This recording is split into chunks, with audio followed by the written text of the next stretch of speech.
Hello, it's Charles with Uber Eats. Today is Saturday, the 27th of September, 2025. And I am blessed this morning because I received the gift of tomorrow with God's wake-up call today. And I got to see another day here in beautiful, sunny Tampa, Florida. And you're seeing and hearing this, so you're equally blessed with the gift of tomorrow and God's wake-up call, and you got to see another day. It's important to appreciate the gift of tomorrow because it's not promised to anybody. It's not a guarantee that you'll get to see tomorrow, so it's always a blessing to get that precious gift of tomorrow.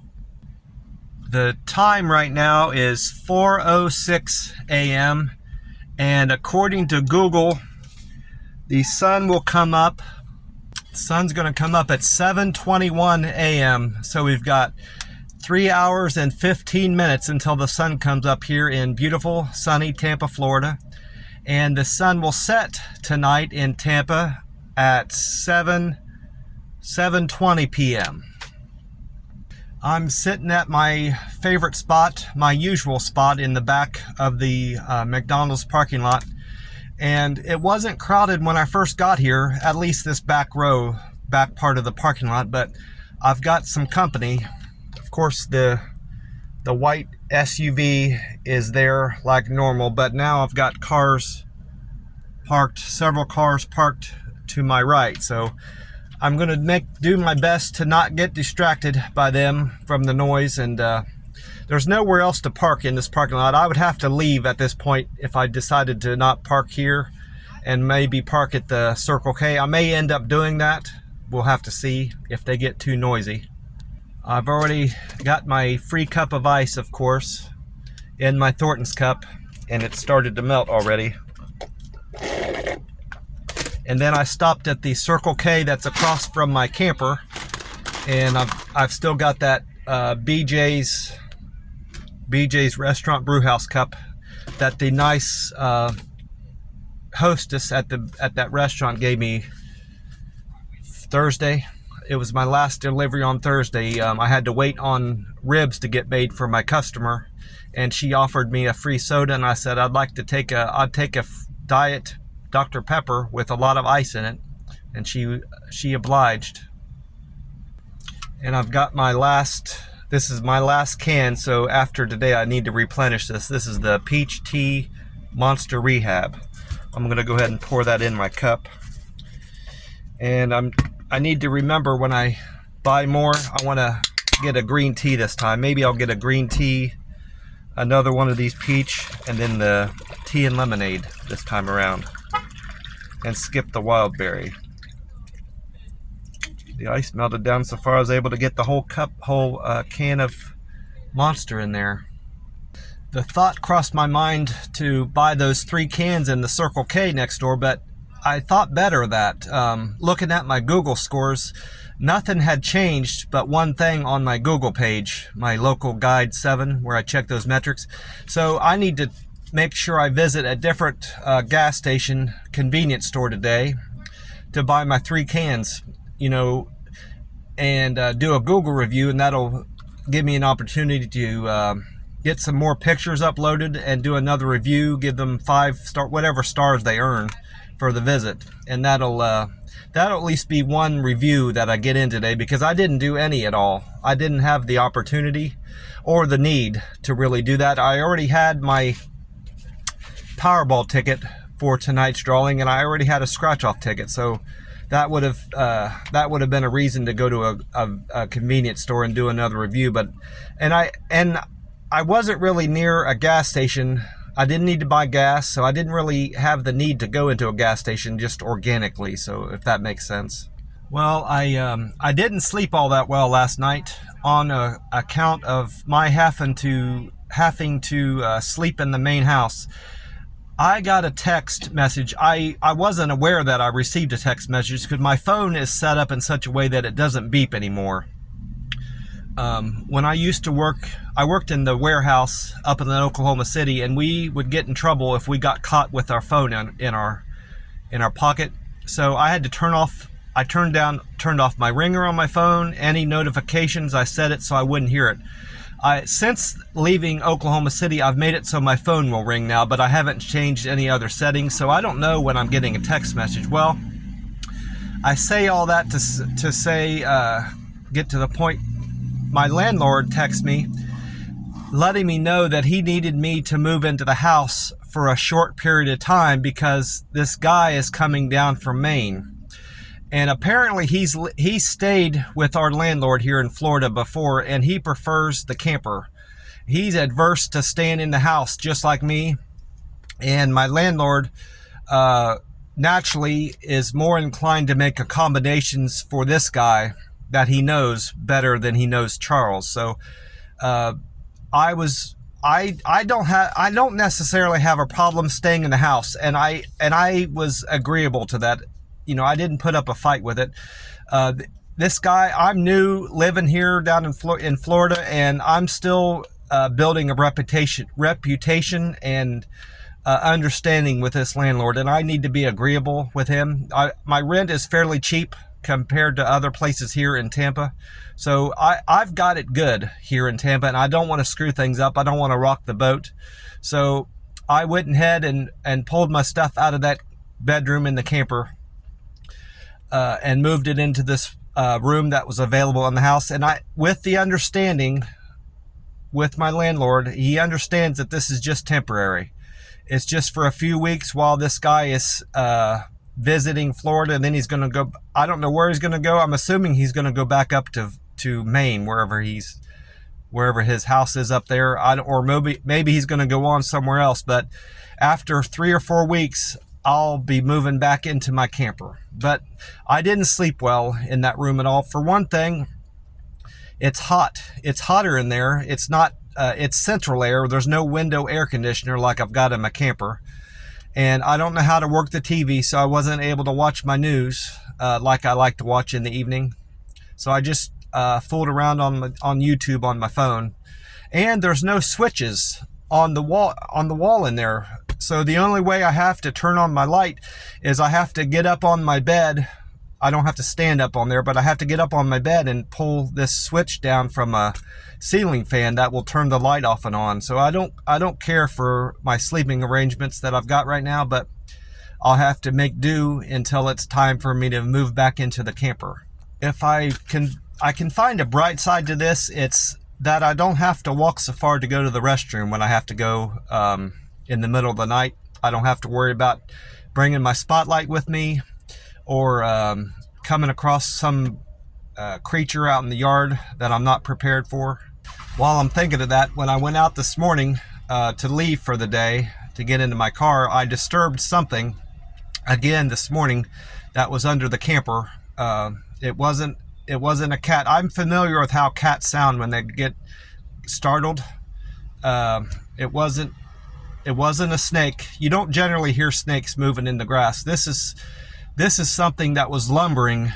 It was long, big, and lumbering through the grass. So I think it was another iguana, or maybe the same iguana I heard and saw the tail of when I first moved here to Tampa, Florida, this place I'm staying at.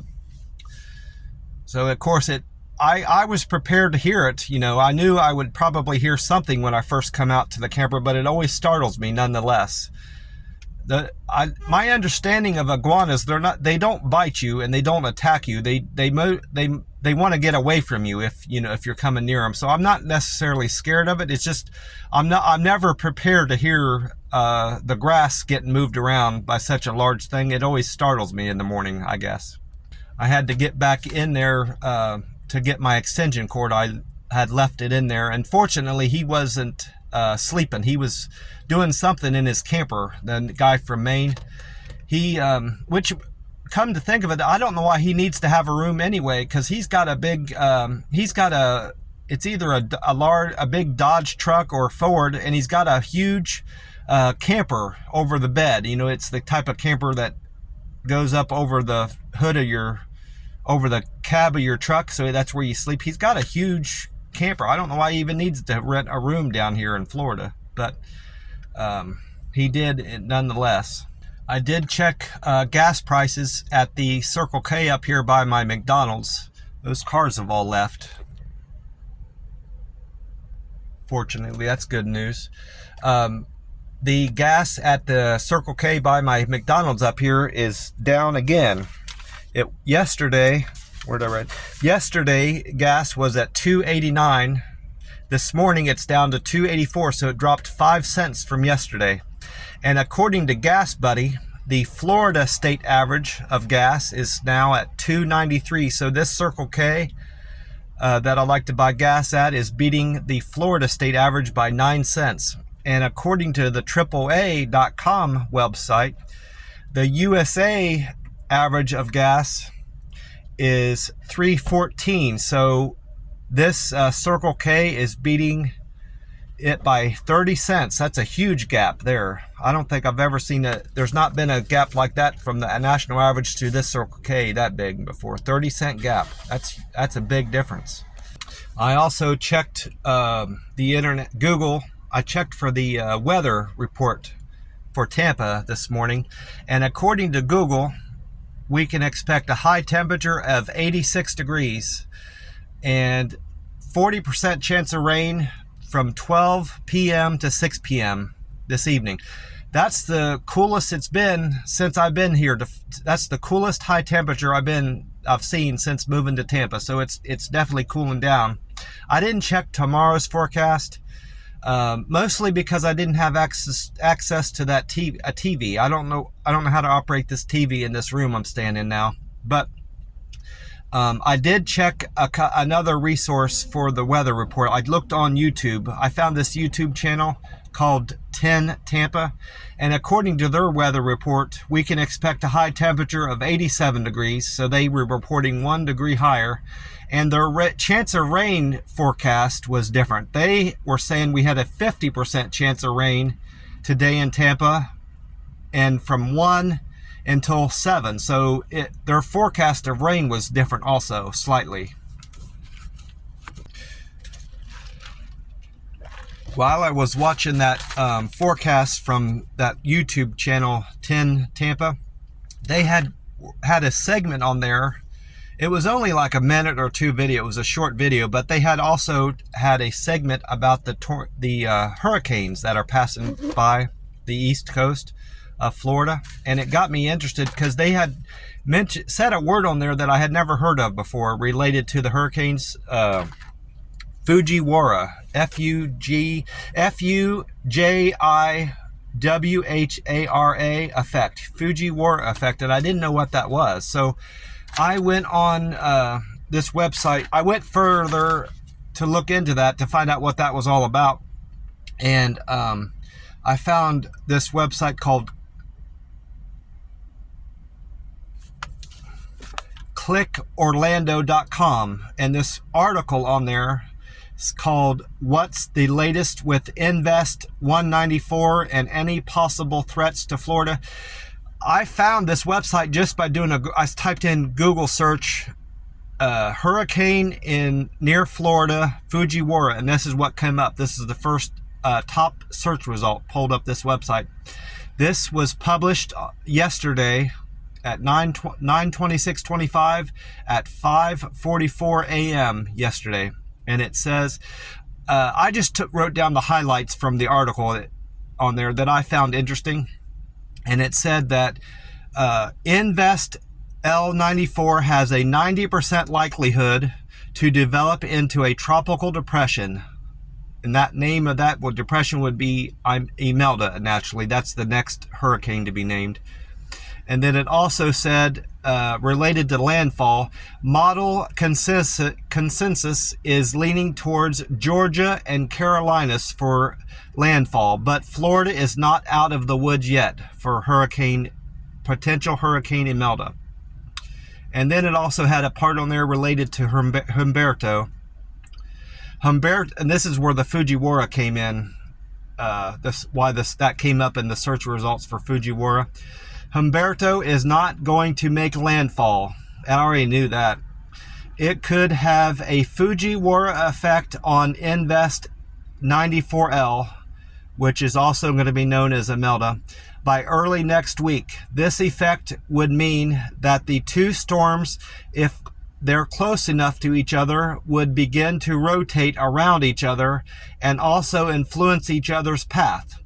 This is making it difficult to predict the path of either storm system, which makes sense. I didn't know hurricanes did that. I didn't know they could end up wrapping around each other, but looking into that further, I found that the Fujiwhara effect is very rare. The conditions just have to be just right for hurricanes to interact that way to where they kind of become one storm, but it does happen. And these two storm systems have an opportunity and a likelihood to have that happen. So it'll be fascinating to see if that happens to these two storms if we have a Fujiwhara effect. I found two other YouTube channels that would give me more information about these hurricanes. This YouTube channel was it's the same one I watched for the weather actually this morning. Come to find out, I found this before I watched the news about the weather this morning. This YouTube channel, 10 Tampa, had a YouTube video called Tracking the Tropics Hurricane Humberto. And the main point from that video, it said that the Hurricane Imelda is likely to hit Georgia with a lot of rain and flooding due to the high pressure system over the Ohio Valley. I found that interesting, that anything over the Ohio Valley would have an impact on a hurricane and what it's going to do to Georgia. I thought that was interesting. And then another YouTube channel I found, called Weatherman Plus. This was posted yesterday, and the name of that video was Alert, Storm Imelda is shifting west, new impacts. This guy, Weatherman Plus, also anticipates that Imelda will stall over Georgia and the Carolinas, but not for the same reason that the YouTube channel 10 Tampa said. He said that it's going to happen because of the low pressure created by Humberto will cause it, not because of the low pressure over the Ohio Valley. So he's come to the same conclusion as the other channel, but for different reasons. And he went on to explain in his video that this is going to be bad news for wherever the hurricane stalls, is because it's going to bring more flooding and rain than it would have otherwise had it not stalled over wherever it makes landfall, whether it's Georgia or South Carolina. There's got to be a lot more devastation, flooding, and rain as a result of the stall. Regardless of why it stalled, it's going to end up causing more problems for when it makes landfall. There's another YouTuber I found, but he didn't have a whole lot of fresh takes that I hadn't heard of before watching these videos. He goes by, his channel is called Max Velocity, I believe. I didn't take any notes from his video. His delivery was good and his information was thorough, but it wasn't anything I hadn't heard already. So I didn't, really write down anything from his video. I did still subscribe to his video like I had subscribed to these two channels. 10 Tampa, and I subscribed to Weatherman Plus, but I didn't find anything really interesting from Max Velocity. Like I said before, I already have this Powerball ticket for tonight. The drawing is tonight, Saturday the 27th of September is the drawing. I played numbers 14, 22, 25, 37, 49, and a Powerball 23. I'm fairly certain of the jackpot, but I'm sure that the website's going to have the right jackpot on there. The Powerball website says it's 145 million, but according to Circle K, it's 127 million, which is more. Either of those is much more than I need. I would be happy if I won $1 million, but most likely the jackpot tonight is 145 million Powerball jackpot. And of course, I bought I already had this $500 a week for life ticket that I need to scratch. This ticket is $291 from the book.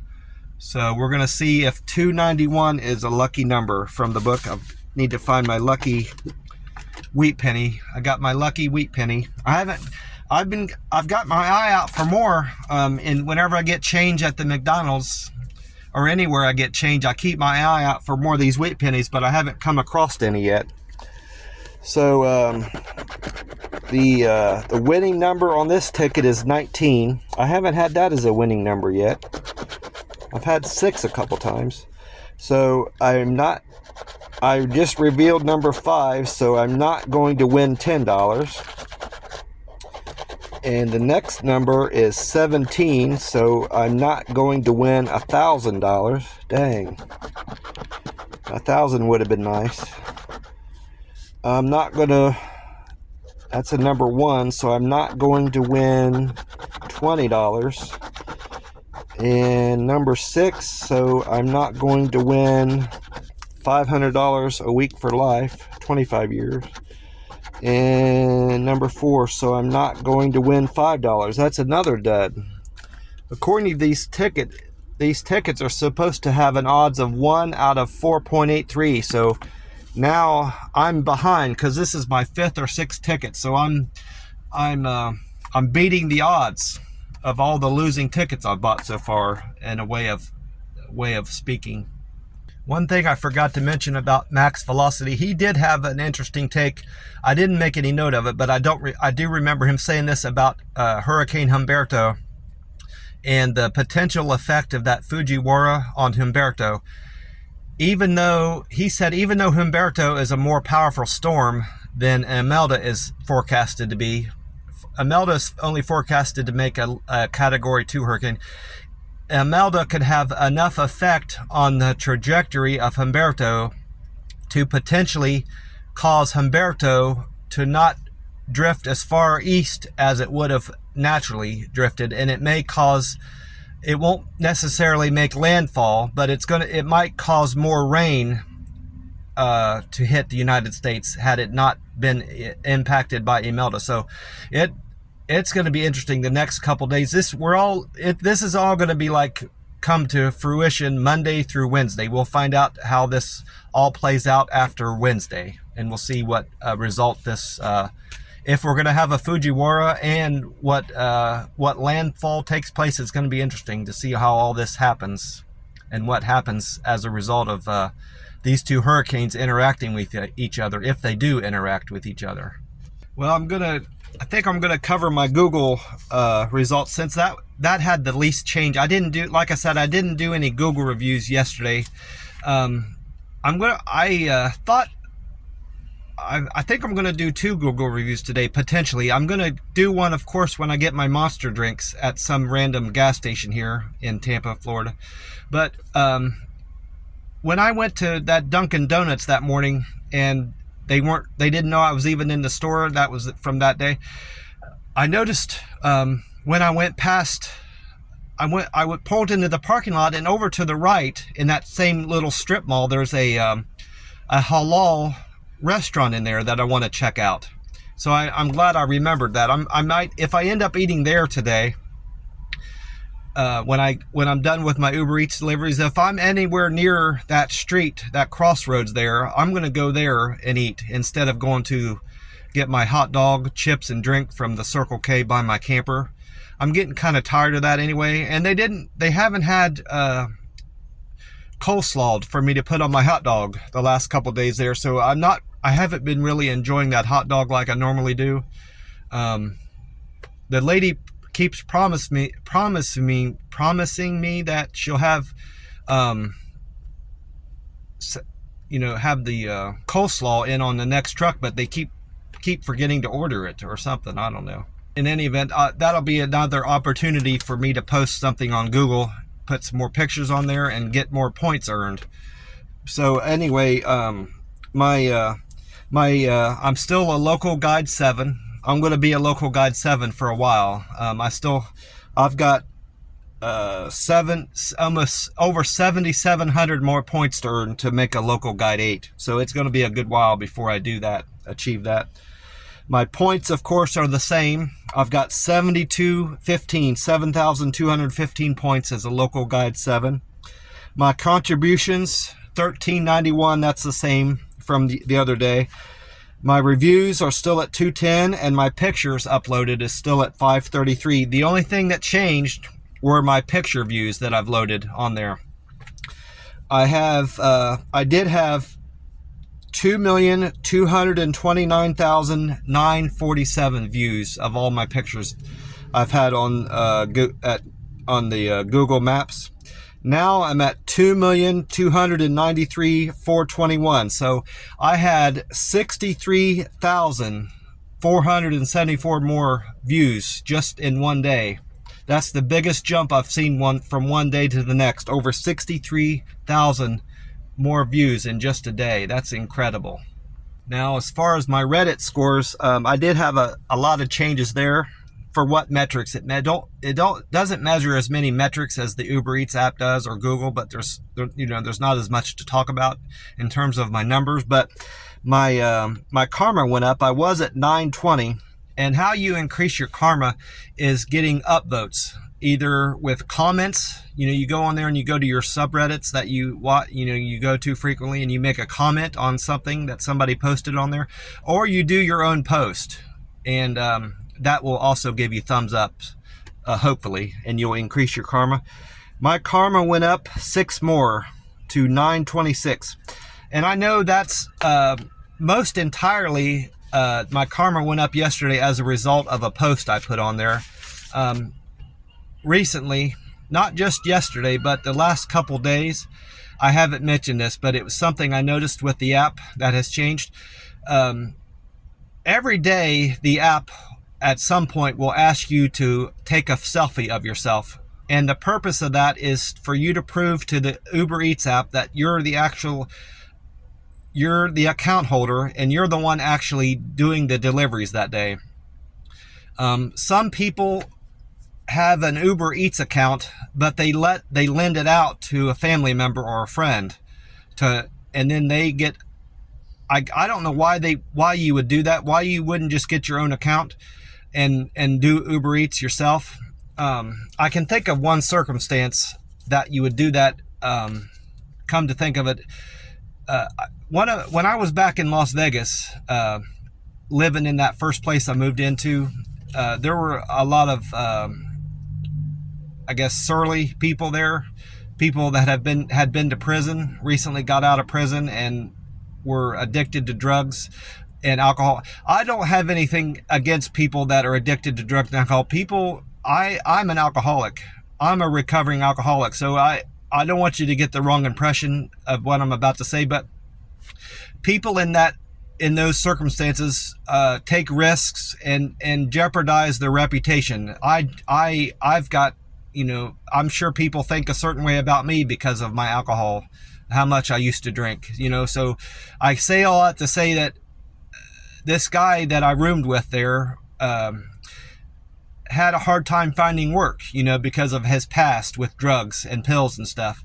So he asked me if how somebody could get around the picture thing on there. He said, could you take a picture of yourself and then get it printed and then hold it up to the camera? I said, I don't think that would work because it makes me take, I explained to him, I said, it makes me take my glasses off. So it knows, the app is smart enough to know if you're taking a picture of your real face or if it's going to be a picture of, you wouldn't get around that.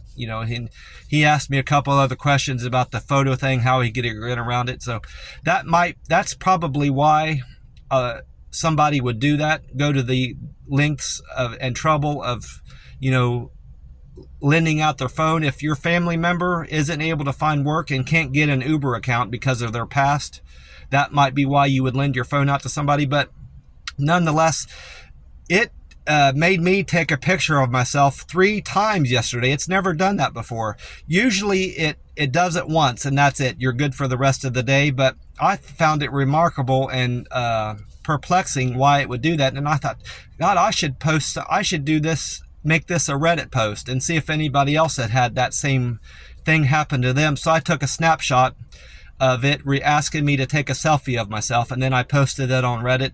And I didn't write a whole lot about it because it wasn't necessary. I just said, I wrote down what I wrote here, if I could find it. I had to take 3 photos of myself yesterday to verify my identity to Uber Eats, because I didn't write that. That was me developing and understanding why I had to do that. And then I had the screenshot on there, of course, and I've only got one response to that. Mr. Cobra 69 responded, "They did this to me 3 times last week." Well, I got 6 upvotes on that just in a matter of a few hours. So that's largely why my karma went up like it did. That's exactly what my karma went up. How many upvotes I got just from that video, from that post I made. And I'm sure there's some downvotes in there. I probably have some downvotes from some comments and then some upvotes from some comments. But my net gain on upvotes and karma was 6 from yesterday. And of course, my Reddit comments went up 6 from 308 to 314, and my post, that one post I did yesterday, made it go up from 51 to 52. It accounted for that post I made on Reddit yesterday. Now, how my Uber Eats app did and my performance, I can't find anything wrong with my performance yesterday with the Uber Eats app. Some numbers went down, some numbers that don't really have any impact on my how I do with the app, and it doesn't really seem to change regardless of how I interact with my customers. I don't really worry about those numbers going up and down. What I'm speaking to is my acceptance rate. It went from 52% down to 49%, so it dropped 3 percentage points. That has no bearing on what deliveries I get, what offers I get through the app. It doesn't impact my customer, because I'm not the customer I don't deliver to isn't impacted by how I serve them. My only customers that I choose to deliver to even know anything about me, unless it's a customer I've had in the past that I've developed a rapport with, if that makes sense. I used to be concerned with my acceptance rate going down too low. And, at one point it was up in the 90s, and now it's back down. It's down to 50. Now it's even further down to 49. I inquired about that on Reddit months ago, and that no one seems to think on my Uber Eats driver subreddit seems to care about their acceptance rate either. So I'm not going to worry about it. My satisfaction is still the same. It's been at 97% for a long time. My on-time score has remained the same, which is surprising. I expected it to, now that it's at 91%, I expected it to go back down a little bit, because anything above 90 is going to be hard to maintain, because things happen. Circumstances happen that cause you to be late, that are out of your hands, getting to the restaurant or to your customer. But for whatever reason, it remained the same yesterday for me. I know I was late to a few places. It happened again to me yesterday, where I was leaving the neighborhood just after dropping off food for a customer, and instead of being able to turn left, which is where I needed to go, I had to turn right and then go down for a while, almost a mile, and do a U-turn and then come back the other way. Well, that's naturally going to make you late for your next destination. But it didn't impact my on-time score yesterday, all the times I had to do that. And I'm still a diamond driver. I haven't lost that yet. My cancels improved from 5% to 2%. So they improved by 3%, which is surprising, because I know I had to cancel one order yesterday. I canceled a Slim Chickens order that restaurant's located in Wesley Chapel for Benson. That when I get there, the manager explains to me that someone had already been there to pick up the order, so I had no choice but to cancel it. Of the 5 metrics that are measured on the Uber Eats app, only 2 changed. My deliver with care improved from 329 to 330, so I had a customer say that I delivered their food with a lot of care and attention. I probably followed their delivery instructions, is why they gave me that good score. That's probably how that metric is impacted the most. And then my friendly score stayed the same, so I'm at 286. My quick and efficient stayed the same, 284. My perfect handoff stayed the same at 267. That's another thing that's probably impacted by following the delivery instructions, deliver with care and perfect handoff. If you follow their instructions, you're going to improve those two metrics the most. And then my good communicator went up from 251 to 252. I did have a great day on the Uber Eats app. I think I mentioned that already. I didn't go into detail about it, but I had another great earnings day considering it was Thursday. And Thursdays generally are a typical weekday where you're not going to earn like you do on the weekend. Today, tomorrow, and I misspoke. Yesterday was Friday. I don't know why I said today was Friday, or I don't know why I said it was Friday. Today is Saturday. I misspoke. But yesterday I had a good day, mostly because it was Friday. Now that I think of it, I got my days screwed up, which happens. Yesterday my first delivery of the day was to Einstein Brothers. I delivered from Einstein Brothers on Fowler to Samantha. Samantha's fare was $2, and Samantha tipped me $5 for a total of $7. That was from Einstein Brothers on Fowler. And then my second delivery was from Sunny Fine's Breakfast. Now I found a couple of these types of restaurants here in Tampa. There's a lot of them back in Vegas, but it's a ghost kitchen. That Sunny Fine's Breakfast isn't actually a brick and mortar restaurant. It's a ghost kitchen inside El Jefe Cafes here in Tampa. And that El Jefe Cafe is on East Bush Boulevard. That delivery to Carol paid me a total of $803. I didn't write down her what her fare was and tip. I just wrote down the total because I kind of ran out of room. Because I had to scrunch up a lot of these because I ran out of room on my paper, mostly on account of me having to rewrite everything because my original was so messy, and I didn't have room to fill everything out. So I missed out on writing that down. But I know how much she paid me. She paid me $803 altogether. And then my third delivery was another ghost kitchen called The Meltdown. And I delivered to a lot of The Meltdown out in Vegas. They're in Denny's. They're located in Denny's restaurants. And this Denny's restaurant is located on East Hillsborough Avenue. That delivery was to Tyler. And Tyler tipped me $8.56, and his fare was $2, so I made $10.56 on that delivery to Tyler from The Meltdown. And then my fourth delivery of the day was from Revelations Cafe on North Dale Mabry Highway for Beth.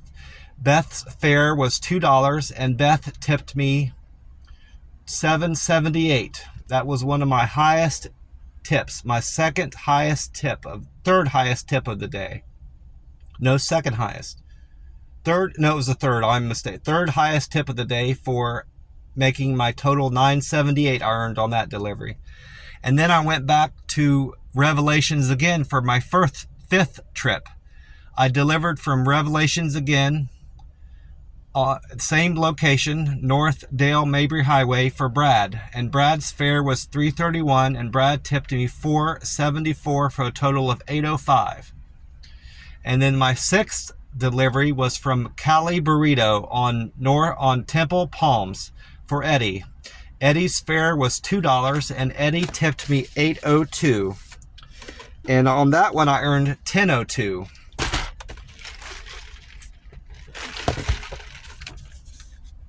And then after that, my seventh trip was from Starbucks. I delivered that Starbucks on State Route 54 to Miriam.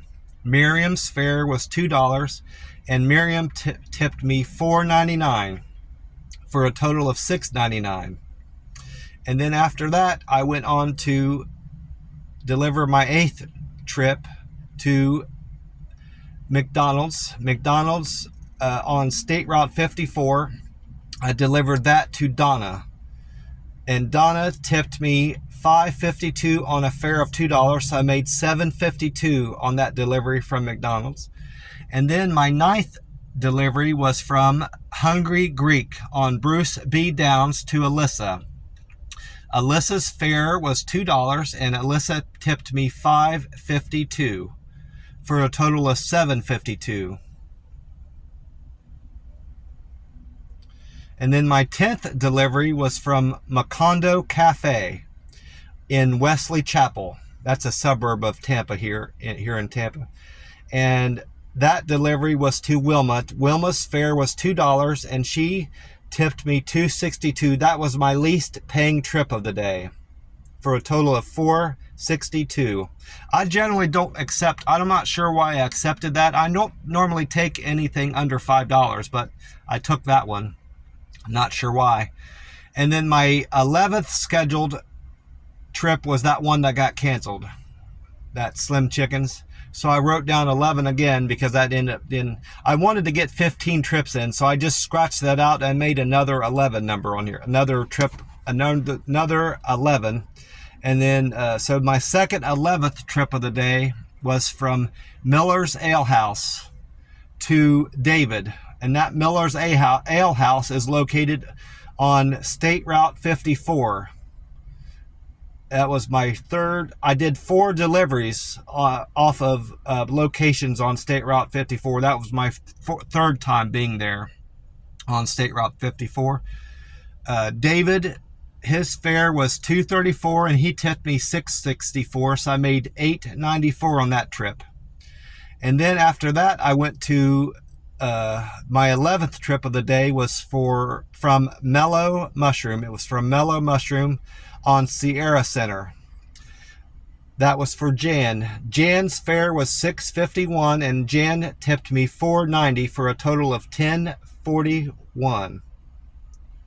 And then I went on to Pizza Mania. Pizza Mania was my 13th trip of the day.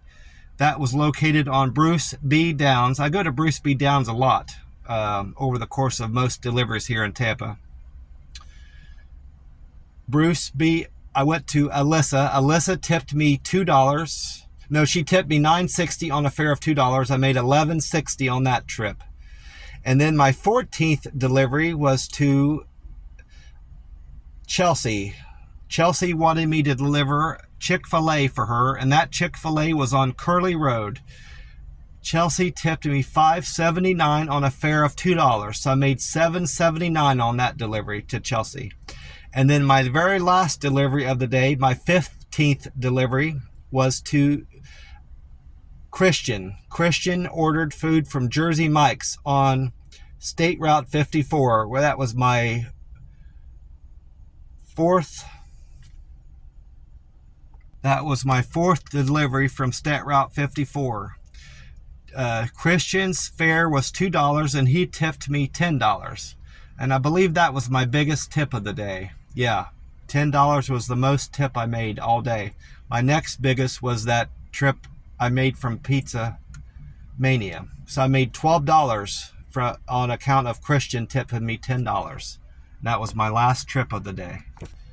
Well, my plans for today, Saturday, is to go into my McDonald's and enjoy a wonderful breakfast of 3 senior coffees with cream and equal, and 2 sausage, egg, and cheese McMuffins. Buy one, get one free with the survey. And then I'm going to get in I'm going to shoot for 15 deliveries on the Uber Eats app today and hopefully make some great money. Since it's Saturday, I should do pretty well today and tomorrow. I'll do better tomorrow most likely, but Saturdays are always great with the Uber Eats app. And then I'm planning on going to that halal restaurant I mentioned that's next to the Dunkin' Donuts. I'm going to at least check their menu out and see if that's something I want to try. If I don't eat there, I'm going to go to that halal food truck I mentioned that I like here in town. I'm not going to get another hot dog and chips and drink at that Circle K by my camper. I'm going to skip that today. Well, I wanted to remind you that God is good, God is great, and God will answer all your prayers, big or small, if you only believe in Him and trust in God, and know in your heart of hearts that God is good, God is great, and God will be there for you and help you through any struggle you have, big or small. I know this. I know God is good, God is great, and that He answers prayers, because He answered mine. He saved me from a lifetime of misery, darkness, and poor health as a result of drinking as much alcohol as I drank. I drank more alcohol before I was legal to drink than afterwards, in terms of how often I drank. Not the volume of alcohol, of course, but in terms of how often I drank and quantities of alcohol I drank at any given time. I drank more than I should have drank before I was even 21, old enough to drink, than after I turned 21. So that, if that gives you any indication of all the damage I was doing to myself with my alcohol addiction, God saved me from that. I prayed to God, and He rescued me from that misery I was putting through myself, and poor health. And He turned it all around for me. I stopped drinking September 1st of 2022, so it's been over 3 years and almost a month since I had any alcohol, and I owe that entirely to God and my love for God and His love for me. And I owe it to my relationship I'm building with my Savior, my Redeemer, and my Advocate, the Jesus Christ. I allowed Jesus Christ into my life when I got baptized back in Las Vegas, 2023. That's one of my precious memories from living in Las Vegas. My most important memory of my lifetime is getting baptized back there at that church, which I miss greatly. I may get back there sometime to visit that church. That would be great. But that's something that I'll take with me to my grave, and something I'll never forget. That precious memory of getting baptized in Las Vegas. Very important to me. And most important is that I'm building a relationship with my Redeemer, Jesus Christ, and coming to understand how important He is to all of us, to all of me especially. This poor, miserable sinner has been redeemed because He allowed Jesus Christ into his life, and I believe in Him. And I believe that He died on the cross for me. And he shoulders all that burden, all that sin that I've got in my life. He reversed all that, and because He's carrying that burden on His shoulders. He died on the cross for me, and I owe Him a great debt of gratitude on account of that. Well, that's it for me. I want to wish you all a great weekend, and hope you slept good last night, and hope you're staying properly hydrated like Charles is. God bless you all, and I will talk to you soon. Bye for now.